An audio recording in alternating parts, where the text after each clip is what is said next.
최이병. 가족들한테 가야지. 눈 떠봐. 중령님, 이선아 중령, 지금 제정신인가? 감히 사단장의 명령을 무시해? 하극상이야! 사단장님, 저는 규정을 어기지 않았습니다. 한 청년의 생명이 더 중요합니다. 정신 차려, 최이병. 이제 괜찮아. 가족들이 기다린다. 어서 눈 떠. 이선아 중령, 지금 제정신인가? 사단장의 직권 명령을 무시하고 독단적으로 수색대를 투입하다니. 이건 명백한 하극상이자 명령 불복종이다. 당신, 오늘로 군 경력은 물론이고 정년을 코앞에 둔 연금까지 다 날릴 줄 알아. 사단장님, 저는 규정을 어기지 않았습니다. 사단 지침보다 우선하는 군 규정 속에 숨겨진 생명의 틈을 읽었을 뿐이죠. 제 계급장보다 중요한 건 지금 제 손끝에서 꺼져가는 이 청년의 숨소리입니다. 30년 넘게 인간 규정집이라 불리며 오차 없는 삶을 살았던 51세 여성군 간부.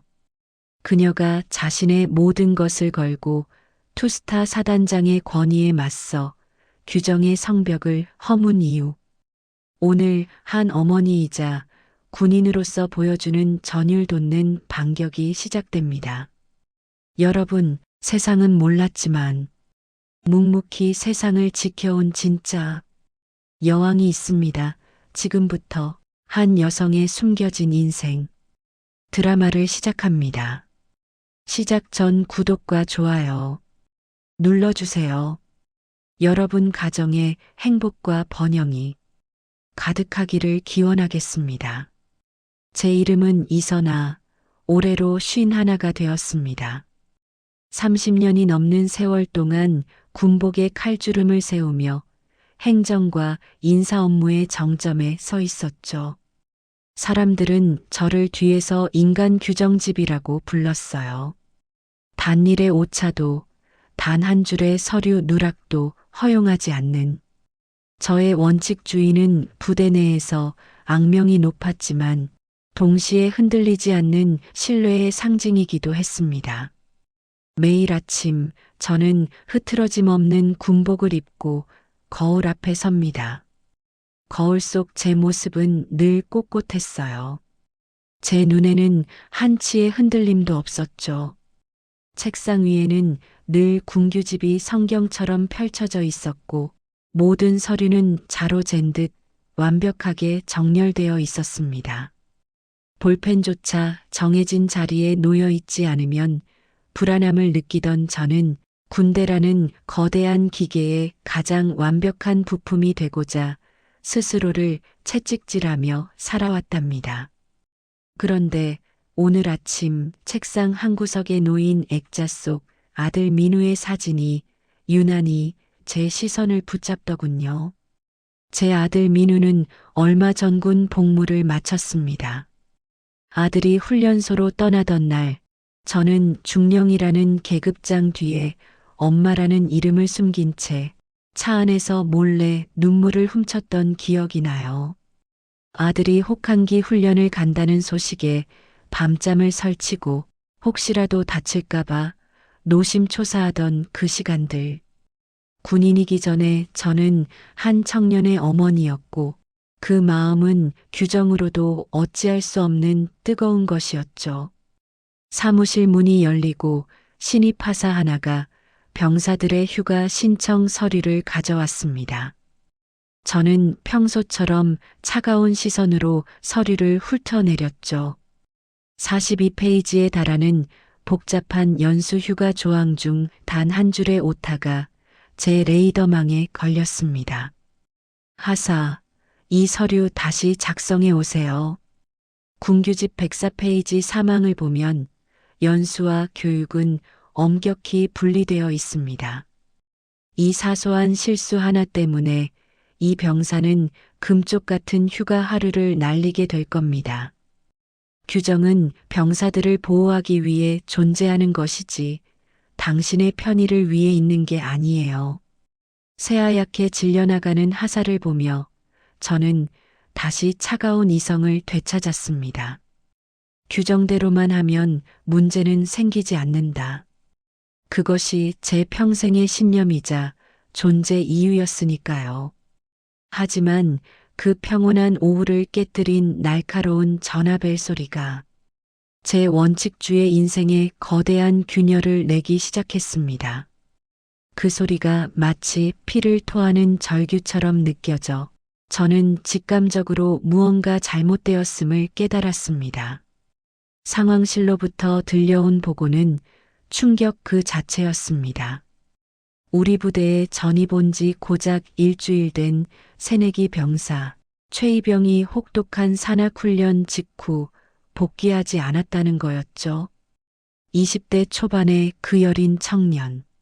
며칠 전 복도에서 마주쳤을 때 잔뜩 긴장한 얼굴로 제게 거수 경례를 하던 그 청년의 순진한 눈망울이 떠올랐습니다.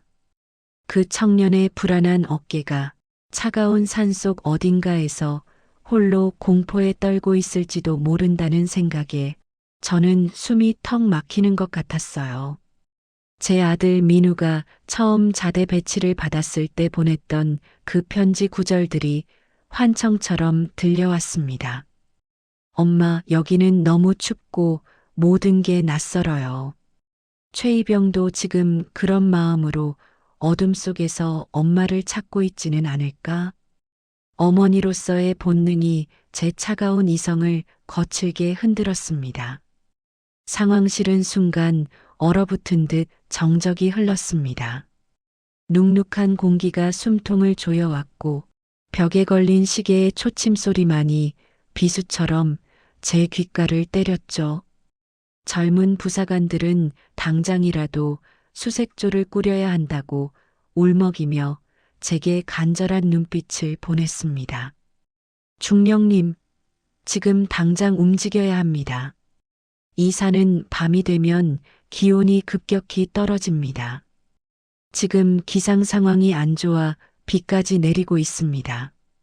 1분 1초가 생명이에요. 하지만 이어지는 지휘관 회의의 분위기는 냉혹하리만큼 침착했습니다. 특히 투스타 사단장님의 표정에는 절차와 매뉴얼이라는 무거운 짐이 더 크게 드리워져 있었죠. 사단장님이 냉정하게 입을 열었습니다. 이선아 중령, 진정하게. 현재 기상 상황이 최악이고 야간 수색은 안전 매뉴얼에 따라 일단 대기해야 하네. 이건 우리 사단의 불변의 원칙이야. 섣불리 움직였다가 사고라도 나면 그 과잉 대응의 책임은 누가 지겠나? 야간 수색 중에 또 다른 군인에게 사고라도 난다면 그건 더 큰 비극일 뿐이야. 우리는 감정이 아닌 규정이라는 거대한 틀 안에서 움직여야 하네. 사단장님의 말은 차가운 현실을 그대로 투영하고 있었습니다. 사단 최고 지휘관의 날카로운 시선은 저를 향해 명령 준수를 압박하고 있었죠. 하지만 시간을 기다리자는 그들의 침묵은 제게 거대한 괴물처럼 느껴졌습니다. 최이병의 가족들이 부대로 전화를 걸어 내 아들 어디 있느냐고 울부짖을 그 목소리가 들리는 것만 같아 제 심장이 갈기갈기 찢어지는 듯한 고통을 느꼈습니다. 지금 이 순간 원칙주의자 중령이 아닌 아들을 군에 보냈던 엄마로서 저는 이 침묵이 한 사람의 생명이 꺼져가는 소리라는 것을 본능적으로 느꼈습니다. 제 평생의 신념이었던 규정이 이제는 피어보지도 못한 젊은 청춘을 옥죄는 차가운 족쇄가 되어 있었습니다. 과연 저는 이 차가운 성벽 앞에서 어떤 선택을 해야 할까요? 제 입술은 바싹 마르고 손끝은 차갑게 얼어붙는 듯 했지만 제 내면에서는 뜨거운 절규가 터져 나오고 있었습니다. 상황실의 공기는 마치 거대한 얼음덩어리처럼 차갑게 굳어 있었습니다. 공식 수색 판단까지 남은 시간이 1시간씩 마치 모래시계의 모래알처럼 속절없이 줄어들고 있었죠. 그 짧은 시간 동안 부대는 기괴할 정도의 침묵 속에 잠겨 있었습니다. 사단장님 이하 지휘관들은 오직 책임이라는 단어에 떠밀려 서로의 눈치만 살피고 있었고, 움직이면 항명과 과잉 대응의 책임을, 가만히 있으면 규정 준수의 명분을 챙기려는 냉정한 계산기 소리만 가득했습니다. 제 심장은 마치 깨진 유리 조각처럼 날카롭게 갈라지는 듯 했습니다. 상황실의 에어컨 바람마저 비수처럼 제 살갗을 파고들었고, 귓가에는 차가운 시계 초침 소리만이 유난히 크게 들려올 뿐이었죠. 최이병의 가족들에게서 걸려오는 애끓는 전화벨이 상황실을 울렸지만 누구도 선뜻 수화기를 들지 않았습니다. 공식 보고 체계를 기다려야 한다는 사단장님의 원칙이 그들의 손을 묶고 있었기 때문입니다. 저는 군대의 중령으로서 부대원들 모두가 공유하는 그 깊은 죄책감과 무력감이 제 어깨를 짓누르는 것을 느꼈습니다. 이 침묵은 단순한 시간이 아니라 한 청년의 생명이 조금씩 마모되어 가는 과정처럼 느껴졌어요. 제 머릿속은 10수년 전 저의 가장 뼈아픈 실패였던 김중희 사건의 비극적인 그림자로 가득 찼습니다. 당시에도 그랬어요. 밝고 희망에 차 있던 20대 후반의 젊은 중이가 훈련 중 실종되었을 때 지휘부는 지금처럼 규정 뒤에 숨어버렸습니다. 아직 시간이 되지 않았습니다. 절차대로 해야 합니다. 그 차가운 목소리들은 당시의 저조차도 압도했었죠. 결국 김중희는 차디찬 숲속에서 사흘 만에 주검으로 발견되었고, 저는 규정 뒤에 숨어 눈물만 흘렸던 제 자신을 평생 자책해왔습니다. 그 비극이 또다시 반복되게 할 수는 없었습니다. 51살의 중령인 제게 최이병은 단순한 부하가 아니었습니다. 군에 보냈던 제 아들의 얼굴이 그 위에 겹쳐 보였고, 이는 제 이성을 마비시키는 심파가 아니라 오히려 이번에는 반드시 지휘관으로서 책임을 지겠다는 날카로운 각성이 되었죠.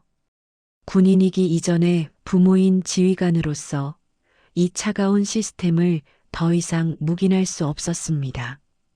눈앞이 흐릿해지는 것을 느끼며 저는 이를 악물었습니다.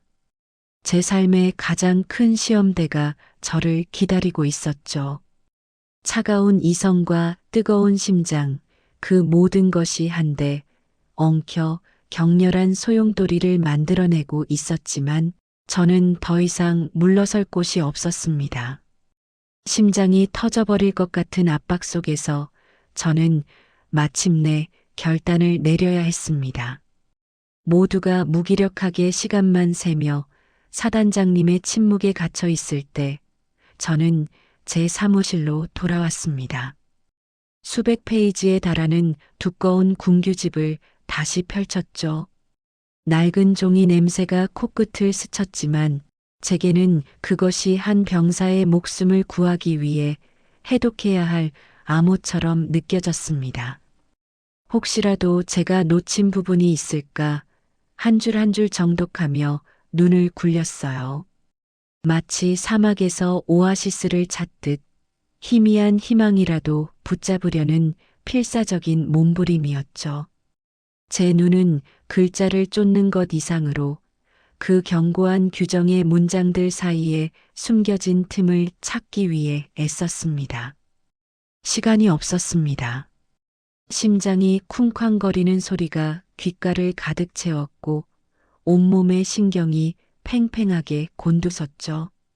한밤중 찬 공기가 사무실 안을 가득 채웠지만 제 이마에는 식은 땀이 송골송골 맺혔습니다. 희미한 스탠드 불빛 아래에서 저는 돋보기로 글자 하나하나를 훑쳐 내려갔습니다. 최이병의 여린 얼굴이 자꾸만 떠올랐습니다. 그 청년의 미소가 제게 살려달라고 애원하는 듯 했죠. 마침내 제 눈은 마치 번개라도 맞은 듯 어느 한 문장에 멈춰 섰습니다. 수많은 조항들 속에 숨어 있던 너무 작고 하찮아서 그동안 아무도 눈여겨보지 않았던 단 한 줄의 문장. 지휘관의 판단하에 예외 적용 가능. 그 순간 세상의 모든 소리가 사라지고 오직 그 글자들만이 제 눈앞에서 빛을 발하는 듯 했습니다. 온몸에 전율이 흘렀습니다. 이 문장은 규정의 허점인 동시에 한 생명을 구할 유일한 희망이었습니다. 사단장님의 사단 매뉴얼보다 상위 개념인 군 전체 규정 속에서 위기에 빠진 군인을 찾아낼 수 있는 정당한 명분을 찾아낸 것이죠. 차갑게 얼어붙었던 제 심장이 다시 뜨겁게 뛰기 시작했습니다. 저는 이 문장을 손가락으로 꾹 누르며 되뇌었습니다. 그래, 이것이었어. 내가 찾던 답이 바로 여기 있었어. 평생 쌓아온 인간 규정집이라는 이미지를 이용해 이제 저는 저만의 방식으로 조용한 반격을 시작하기로 결심했습니다.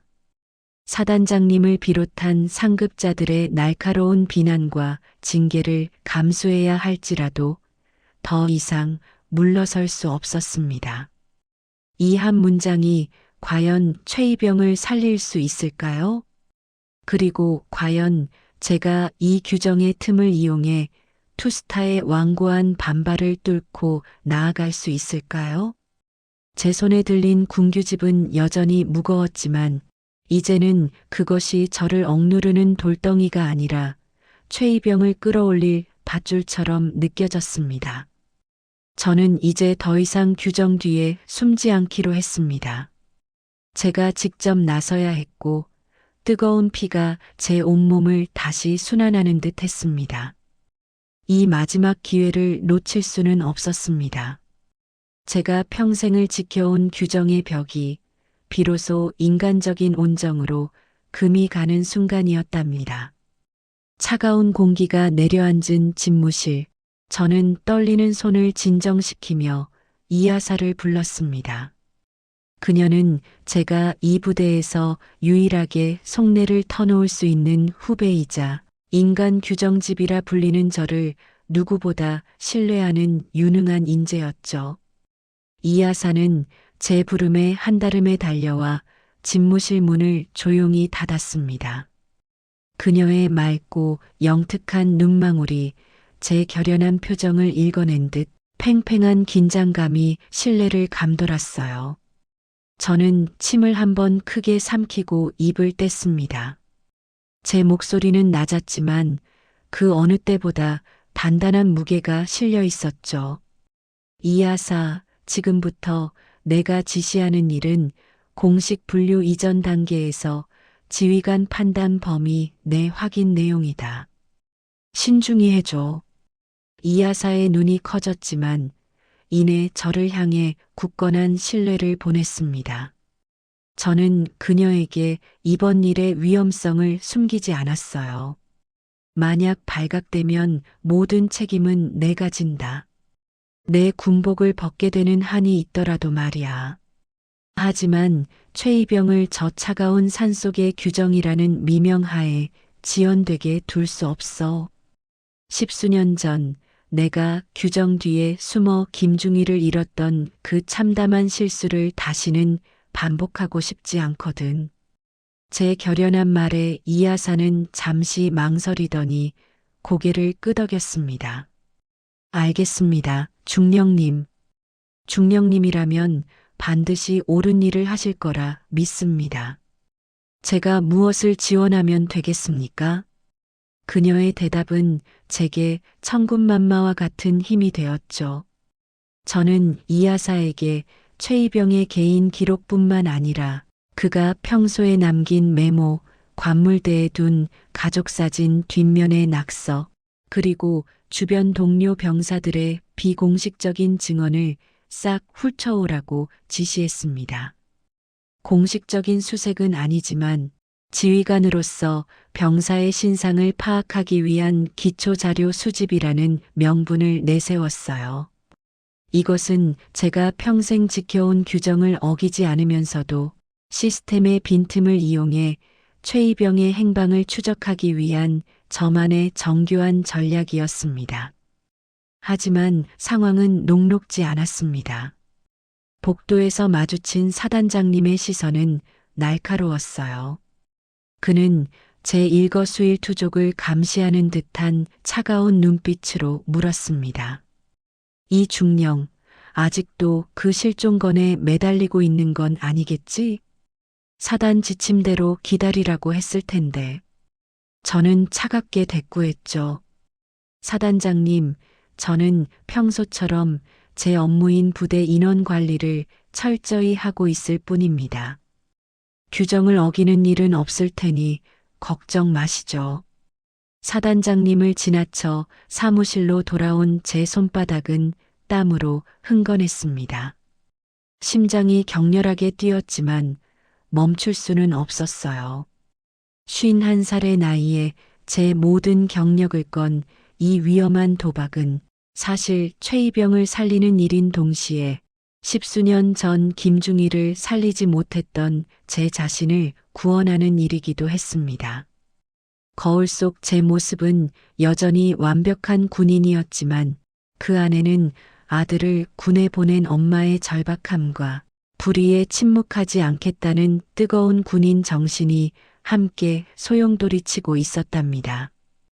이하사가 밤새 발로 뛰어 모아온 자료들은 제가 알던 최이병이라는 서류 속 글자들을 살아있는 사람으로 바꾸어 놓았습니다. 그는 단순히 훈련 중 이탈한 군인이 아니었어요. 부모님께 매일같이 안부 전화를 거는 지극한 효자였고 낯선 군 생활에 적응하기 위해 밤늦게까지 홀로 사격 연습을 하던 지독할 정도로 성실한 청년이었죠. 이하사가 가져온 동료 병사들의 비공식 증언은 제 가슴을 더욱 미어지게 했습니다. 최이병은 훈련 중에 실수할 때마다 자기 자신을 자책하며 괴로워했어요. 밤에 홀로 연병장에 앉아 한숨을 쉬는 걸 봤습니다. 그리고 결정적으로 훈련 종료 직전 그가 발목을 심하게 삐끗하며 대열에서 뒤처졌다는 증언이 나왔습니다. 저는 주먹을 꽉 쥐었습니다. 그래, 이거야. 최이병은 도망친 게 아니야. 다친 발을 이끌고 우리에게 돌아오려다 길을 잃은 거야. 그는 탈영자가 아니라 도움이 필요한 사고 병사였습니다. 제 머릿속은 김중희 사건의 잔상과 최이병의 절박한 얼굴이 겹쳐지며 폭풍처럼 소용돌이쳤습니다.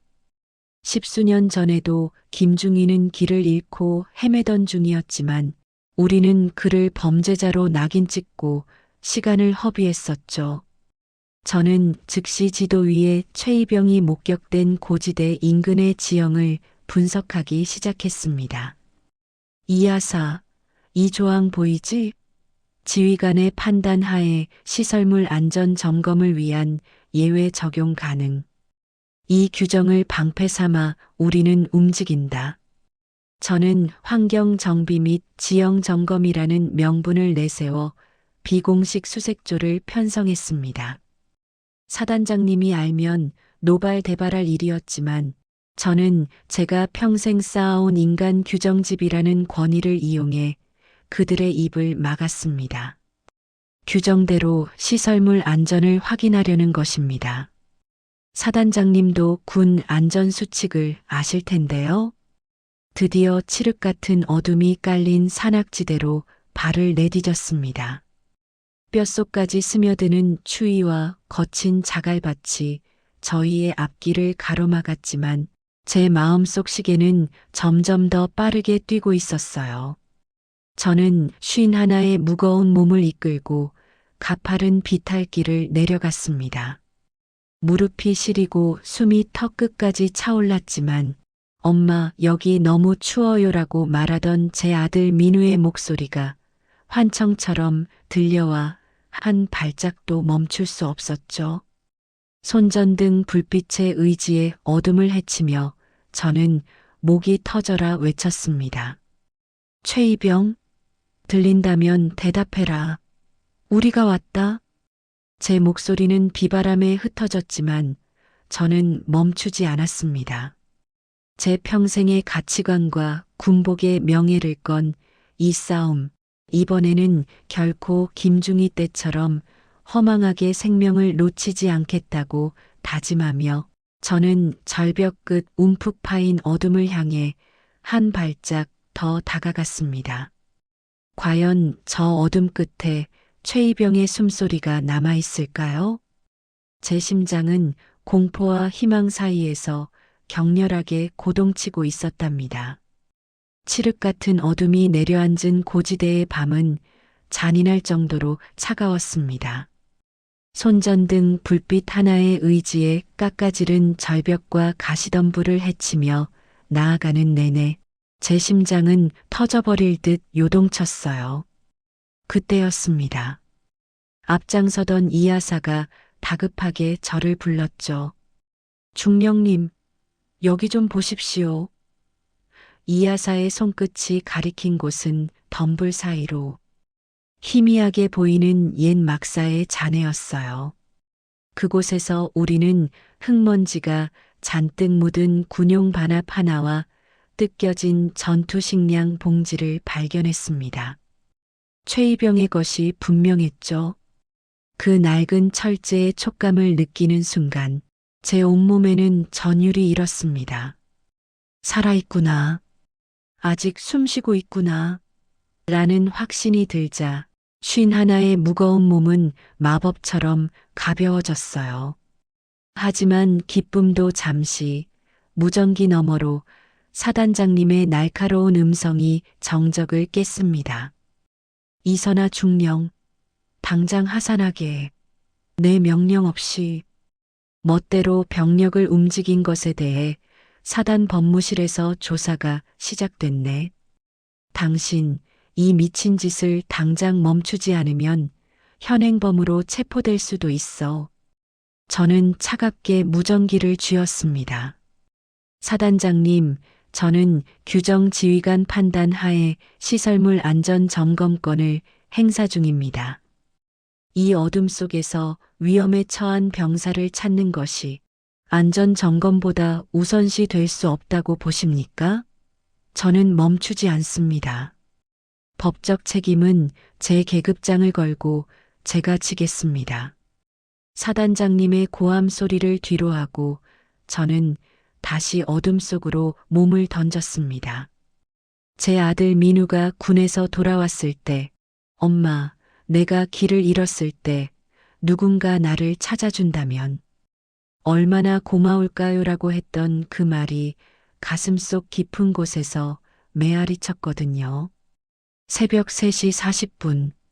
체감 온도가 영하 10도까지 떨어진 극한의 상황에서 우리는 마침내 고지대 아래 움푹 파인 작은 동굴 속에서 웅크리고 있던 최이병을 발견했습니다. 그의 몸은 공포와 추위로 완전히 경직된 채 탈진해 있었지만 다행히 희미한 숨결은 남아 있었어요. 최이병, 정신 차려. 이선아 중령이다. 이제 괜찮아. 제가 그의 차가운 손을 잡았을 때 최이병은 파르르 떨리는 눈꺼풀을 겨우 들어 올리며 눈물을 흘렸습니다. 아무도 저를 찾지 않는 줄 알았습니다. 저는 여기서 그냥 죽는 줄 알았어요. 그의 여린 목소리에 제 가슴은 갈기갈기 찢어지는 듯 했습니다. 사단지침이라는 이름으로 지연되었다면 이 청년은 차디찬 숲속에서 또 하나의 사망 보고서가 되었겠죠. 저는 그를 꼭 껴안으며 다짐했습니다. 다시는 절대로 이런 비극을 규정이라는 핑계로 반복하지 않겠다고요. 구조된 최이병을 부축해 내려오는 길, 저 멀리서 달려오는 앰뷸런스의 불빛이 마치 우리가 이 어둠을 뚫고 쟁취해낸 희망의 빛처럼 눈부셨답니다. 최이병의 극적인 구조 소식은 군 전체에 큰 파장을 일으켰습니다. 부대는 발칵 뒤집혔고 저를 향한 징계위원회가 열려야 한다는 목소리도 있었죠. 하지만 제가 찾아냈던 지휘관의 판단 하에 예외 적용 가능이라는 그 단 한 줄의 문구는 저를 처벌하려던 이들의 손발을 묶는 완벽한 방패가 되었습니다. 인간 규정집이라 불리던 제가 규정을 이용해 병사를 구하고 스스로를 보호한 셈이니 그 누구도 저를 함부로 건드릴 수 없었던 거죠. 사건이 마무리된 지 몇 달 후 군 내부에서는 제 이름 앞에 규정을 읽을 줄 아는 사람이라는 새로운 수식어가 붙기 시작했어요. 저를 그토록 냉정하게 몰아붙였던 사단장님은 어느 날 제 사무실을 찾아와 깊은 경례를 건넸습니다. 이중령, 나는 그동안 규정이라는 글자만 읽었지 그 안에 담긴 사람의 숨소리는 듣지 못했습니다. 당신이 보여준 것이 진짜 군인의 길이라는 것을 이제야 알겠습니다. 존경합니다. 그의 고백에 저는 그저 조용히 미소 지었습니다. 계급장보다 중요한 것은 이제 우리 부대의 젊은 군인들이 더 이상 규정 뒤에 숨은 침묵을 두려워하지 않게 되었다는 사실이었으니까요. 51에 얻은 이 깨달음은 제 인생에서 가장 소중한 훈장이 되었습니다. 규정은 살아있는 사람을 죽이는 올가미가 될 수도 있지만 동시에 생명을 살리는 지혜로운 틈새를 품고 있다는 것.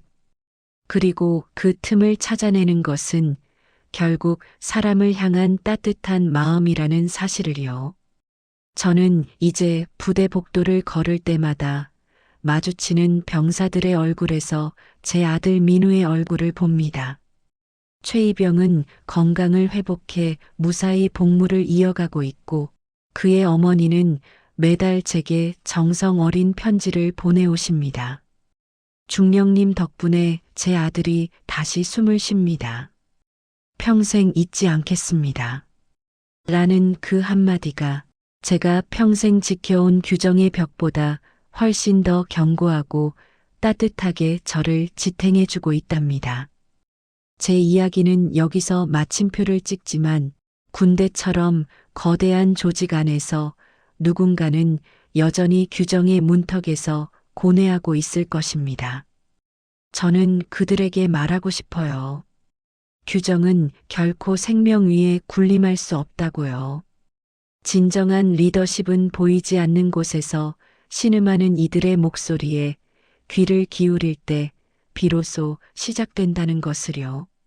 제 심장은 이전보다 훨씬 더 뜨겁게 정의를 향해 뛰고 있습니다. 저의 두 번째 인생은 이제 막 진정한 인간의 규정을 써내려가기 시작했답니다. 오늘 이선아 씨의 이야기가 어떠셨나요? 이야기가 재밌으셨다면 구독과 좋아요 부탁드려요. 그리고 오늘 이야기 중 가장 가슴 뭉클했던 장면은 어디였나요? 여러분의 생각을 선택하고 이유를 들려주세요. 1. 300페이지 규정집을 뒤져단 한 줄의 희망을 찾아낸 순간. 2. 칠흑 같은 산속에서 겁에 질린 병사를 부둥켜 안은 순간. 3. 사단장님이 진심으로 고개를 숙이며 존경을 표한 순간. 가족을 지키기 위해 흘린 눈물과 고된 세월, 그 모든 순간이 바로 당신의 왕관입니다. 인생 왕관은 언제나 당신 편입니다.